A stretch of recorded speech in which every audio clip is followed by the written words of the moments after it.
So guys, I think I just experienced racism. So I went to buy fabrics in the fabric market, and it's a very, very huge building. So I don't really have specific shops where I get things from. I just walk around, and then whenever I see what I want to buy, I just buy it from the shop I see it, right? So I saw this shop, they are selling bra cups and bra cup padding, and that's what I wanted to buy. I'm like, okay, let me buy my bra cup from here. Then I asked the guy in the shop, like, oh, and I say, oh, I want to buy bra cup, like in Korean and everything. And then it's like, there's no bra cup. I'm like, huh? Like at first when I would say like the annyeonghaseyo, the way he looked at me, like, I'm like, okay, maybe he has an attitude or he's having a bad day or something, let me just ignore. Then I asked him for bra cup, he said there's no bra cup. Mind you, I'm seeing the bra cup, like I can see the bra cup. So you're not going to sell it to me because I'm a foreigner. But he sold stuff to a Korean woman that came, like, that was right there in the shop. He was selling stuff to her. I'm like, now you go lose business, don't be me. Like, who cares, bro? I'm just gonna go to another shop and buy my stuff. It's you that will still lose at the end. Some people are just so stupid, to be honest. It's crazy. Anyways, yeah, I don't even know how to feel about it, to be honest. Accept it or not, 1 week. The next chance, you don't have a right to say no. This is last chance, give Kingsley. If we can't do that, we'll ask another person to replace him. If we cannot do this, we'll ask another person to replace him. Don't worry. All right. Can you stop racism? Just stop it. It's that freaking irritating. I was on a train to office this morning lah. The train was very, very crowded. Okay, super duper crowded. There was only one empty seat left, and it was right beside an Indian lady. There was a Type C couple with a small kid, and the kid went to sit on the empty seat because it's the only empty seat left. And the mom just went like, hey, don't sit here, like in Chinese lah. So common sense lah, the kid would be like, why can't I sit here? The mother go and say out loud in the train, okay, where everybody like can hear. 她讲很大声 okay， 这边有阿婆奶奶，那个谁人头啊？你这样 entitled 的人就是做 private hire 啦。New parents, please educate your child well, okay? So apparently China is doing this thing called Natasha dolls. And they're finding dark-skinned dolls and they're torturing them online for jokes and for keep. Okay, whatever. I have spoken about racism in China since I went to go visit China. I knew there was racism in China since I was in middle school. And I'm 30 years old. 33 to be exact. Just turned 33 in May. And I've heard about racism in China. And every time I speak to a Chinese person about racism in China, I either get gaslit or they pretend like they have no idea what the hell I'm talking about, right? Like, oh no, there's no racism in China. Yes, there is. And it's bad. Now, everybody has their theories on why there's racism in China, right? Why does China hate black people?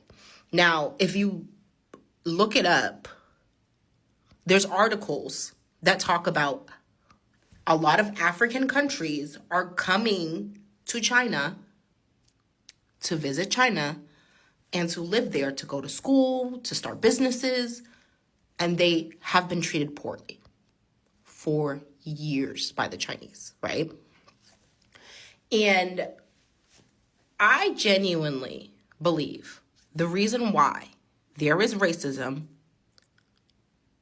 in China against black people has everything to do with white supremacy. Now, people specifically feel when they think of white supremacy, they think of the Klan, they think of America, right? Now, America has a big part of white supremacy. They have a big role, I want to say, not a big part. They do have a big part, but, you know, it sounds better. They have a big role when it comes to white supremacy, right? But there's other parts of the world that have contributed to white supremacy. And it's mostly European countries combined with America. So white supremacy is global. And I say that every time when people are like, oh, there's racism in China. Yes. And there's racism against people with darker skin from everywhere, even where there's black people. So what do you think? It wasn't going to reach China?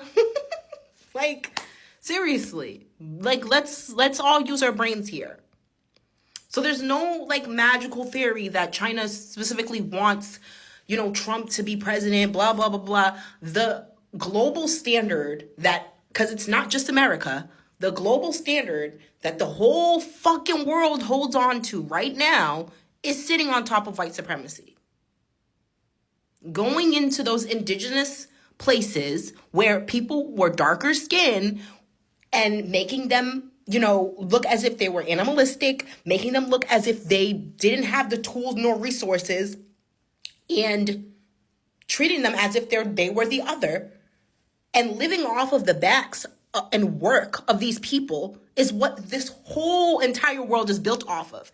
And the more we start to connect each other, the less we can start doing this like back and forth. No. Everybody is connected to white supremacy. Everyone. If white supremacy affects the black community where there's colorism, then what the fuck what do you think it does to everybody else? There's people who uphold a standard that at least I sit on top of these people. That's what they think to themselves. And it doesn't matter what country you go to. As someone who specifically was in China for 5 months, the amount of racism that I endured in and outside of China, especially when I came on here to explain my story about me reporting my roommate 50 million times about all the messed up things that she did to me. And the one time that I get upset over something that I reported her a million times over, she reports me one time and all of a sudden it's World War V and I need to fucking leave someplace that I paid to live at. And that's not racism. Being called the Hegwei, which is the Chinese N-word, which means like black ghost, is not racism. Getting pointed at by little kids and say, hey, Seren, which means black person in Chinese, that's not racism. Coming up to me and touching my hair and me saying, Tiepong tofa, don't touch, Tiepong wo the tofa, don't touch my hair, or Tiepong wo, don't touch me. Having to learn phrases like don't touch me. We're human beings. Like, we all deserve at least some personal fucking space, especially after the fucking pandemic, bitch. And I have to go out of my way to learn how to learn phrases in your country to say don't touch me because you're so... And everyone's excuse is that I should ignore my anatomy as a fucking person, and I should make sure that you feel comfortable enough to come up and go in my fucking bubble and come touch me and take pictures with me and do whatever the fuck you want to treat me like that fucking doll. And that's not racism. Wake up. And then black people coming on this app, you coons, black people coming on this app and saying stuff like, oh, China's such a great country. Yeah, whatever. You know what I mean? Yeah, like people who are saying that China's racist, they're crazy. Like, no, you like what did you get out of that? Did they give you a check or something? Like, whoop-de-doo. You're contributing to thousands of more years of this. For what? For a check? And it's going to affect you too. I'm over it. Anyways, my rant is done. A lot of people have been asking me this question. Is Korea racist? And I'm definitely not Black or Latina or any of those other races, so I can't really speak on behalf of these people. But as someone who has a tanner complexion, my experience is complicated. In my personal experience, I didn't experience racism. I experienced like beauty standard discrimination, if you even call it that. A lot of times I would be in class and my teachers would basically say, oh, this girl's so pretty, this girl's so beautiful, this girl has nice blonde hair. But for me, she'd always say, oh, you're really smart, you're really good at Korean. She would never compliment my looks, which is totally understandable, totally fine. I don't fit the beauty standards, so of course that's gonna happen. But also, the younger generation of Koreans are a lot more open-minded. They're exposed to a lot of different ethnicities. So they understand that there are different beauty standards everywhere. So a lot of younger people would think that I'm pretty.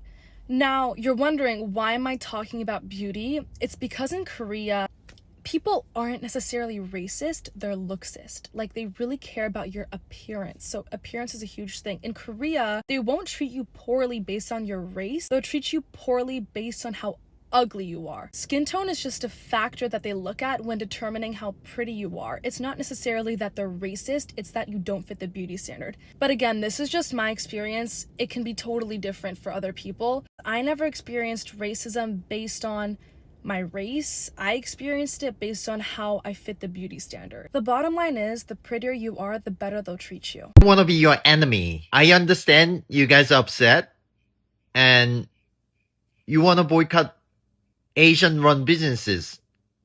Totally fair. I do acknowledge that many Asian people could be racist. And I condemn all races, regardless their ethnicities. Racism should not be accepted or tolerated. But not all of us are racist. I don't think I'm racist. I mean, I try not to be. I don't think I'm racist. I'm just Asian. I don't think it's fair that we all are punished because of one guy. I mean, I don't know who the Rick Chow is. Why are we all punished because of this one guy? But don't call all Asian people our enemy. So I'm going to get so much hate for saying this out loud, but I'm still going to say it. Japan is so overrated. Okay? Because tell me why and how that they are so freaking racist and they get away with it. Like how? You see, you could be following all the rules that they set, like to respect the culture and all this thing, and they will still be racist to you because you're brown, because of your skin color. They're not racist towards white people, and that's how Japan got hyped. It's because white people have no culture. They go to like a country with culture, with decent food, and they hype Japan so much. And when you go to a restaurant in Japan and you asked for an English menu, they will give you a menu with the price slightly, not slightly actually, quite a bit more than the Japanese menu. So imagine if another country actually did this, the amount of hate the country would have gotten is like crazy. But people just forgive and forget when it comes to Japan. People are like, oh, this is the culture. What, scamming people? That's the culture? In fact, some of the restaurants that I actually went to, we weren't even given a menu. Whatever they give, we had to eat. And then we had to pay for it. So the amount of anxiety we had, because we don't know how much the bill is going to come, was crazy. Like never in my whole entire life I've experienced this. So the conclusion is it's extremely overhyped. But you know, sometimes if you want to experience some sort of racism, you can just go and experience that. But yeah, if you ask me, I'll just say take the money, go to Thailand, enjoy your life. Okay, peace out. I want to share something that shocked me in Malaysia. I was resting in the reading room of my part. It's named Mark Residence. I was simply laying on the sofa, not sleeping, not disturbing anyone, with my computer for a few minutes, because I will continue work in the reading room. But a security guy came over with an unfriendly attitude, saying that no one is allowed sleeping here. I tried to explain calmly and want to understand the rules here. What surprised most was that the reading room was actually very noisy, with people speaking loudly, yet nothing was done about that. So I decided to record a short video to show the apartment manager about the real situation, because I planned to tell the security guy about this, but he ignored me. At the moment, an old lady, she suddenly approached me and verbally attacked me. She pointed me with her finger and used extremely offensive language, telling me to go back my country. Her attitude was aggressive and provocative, even mocking me when I called the police, saying it was useless here. Even more shocking, two security guys were present there but did nothing to stop it. Only when another security guy who knew me arrived did they finally stop everything. At the moment, I realized that a normal person could be treated like this, not because of any wrongdoing, but because they have no voice. I have lived in Europe for many years and never experienced such open hostility. This experience made me truly understand that when you don't have a voice, even being treated with respect can feel like a luxury. I recorded this video not to provoke a conflict, but to seek fairness and make sure this doesn't happen to anyone else. If you are experiencing something similar, remember, you are not wrong and you are not overly sensitive. Some things are wrong being said. I choose to speak out, not to fight anyone, but to no longer remain silent. Wow, you're very brave to do that in the camera. Where are you from? Here. Here? Yeah. How about you guys? Me too. Me too. Japan. We are from Italy. Japan. Wow, you're very brave to do that in the camera. Right? Because people are watching is in other country and this time is a European time zone. No, we are so- Italian. We are Italian. Wow, did you see that shit? Wow, did you see that shit? That's crazy. That's crazy. Yeah, racism from Italy. That's awesome, isn't it? They're not even handsome. It's been a while since I got racism like that. That was insane. Oh well, stupid people exist everywhere, but they're stupid enough to show their faces on the camera. So I hope they're gonna have to pay for the consequence. No, they're in a country that they don't want to. Exactly, that's the crazy part. Like, you do racism shit in a country, in there. Like, it's not like I don't tolerate any racism, first of all, but if you never left the country or if you've never been there and then if you hate it, that kind of makes sense. But you are in here and you hating it, like you're doing that shit, it's like, what do you want to do? Just leave, you know, if you don't like it, just leave. No one is asking you to stay. 你不要拒绝这个外国人，不管你这是操作什么，因为我们住在这里，你不要讲这种话，知道吧？哦，为什么规定不规定啊？你是要钱呢、你要看我就给钱，你要多少钱我都给，知道吧？不要讲这种话，他听得中吗？听得懂，他中文他都听得懂的。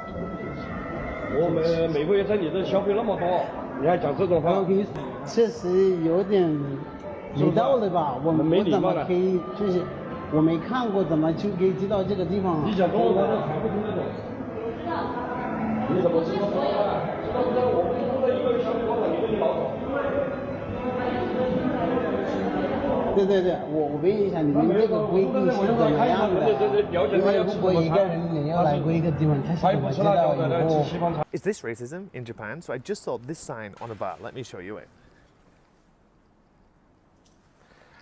Now that says Safaka Nihongo Shika Shibarimasen, which means we only speak Japanese. But then it says Japanese only, foreigners can't come into the bar. So is it racism to say that, sorry, we don't speak English, so that therefore we can't give you that service? But then the English says we don't let any foreigners in. So how is that going to work if I'm foreign but I speak Japanese? So it's stuff like this that I think is a nuance right now in Japan, and I'm not making any assertions here, and I'm not trying to defame anybody. This is purely a question of, do you think this is racism? The store owners in Saigon, Vietnam are very racist and rude. No? Can't look. We can't look in this store. Me and my friends spent 4 days there, and not only were we not allowed to go into some of the stores, but when we did go in, they followed us around the entire time. And my philosophy is, if you are going to treat me like a thief, I'm not spending any money there. So what was supposed to be a shopping trip ended up being nothing. I bought one shirt and one pair of shoes because those were the only two good experiences that we had there, and that was only the half of it. It was honestly just a really uncomfortable experience in general. Every time we left our apartment, when we were walking down the streets, the locals would point and laugh and talk about us to each other. It was honestly some of the worst treatment that I've ever gotten, and me and the two friends, all black women by the way, that I went with, we live in Japan right now, so we are used to being foreigners, we're used to language barriers, all of that, even in Southeast Asia, and we have not experienced anything even comparable to that in Japan. And I'm from Texas. I'm from literally the southern United States, and I can say that this is the worst treatment that I've ever gotten. I kind of feel like the general shopping vibe was just hostile. We did have some really good experiences in the cafes and some other places, but if you are planning to shop there and you are Black, we'd only seen good reviews about Vietnam, especially from Black women, and maybe we weren't in the right part, but we did do our research and we watched a lot of, you know, firsthand stories, and our experience was just completely different. And to say that we were on vacation and by the second day I was completely ready to go, didn't even want to leave the apartment, was something. So I just know how much people talk about the shopping in Vietnam and how good it is, but take it from me, if you're a Black woman and you are planning or you just want to go to Ho Chi Minh, which is Saigon, Vietnam, I will tell you that they don't want our business, they don't want our money, and you should go somewhere else.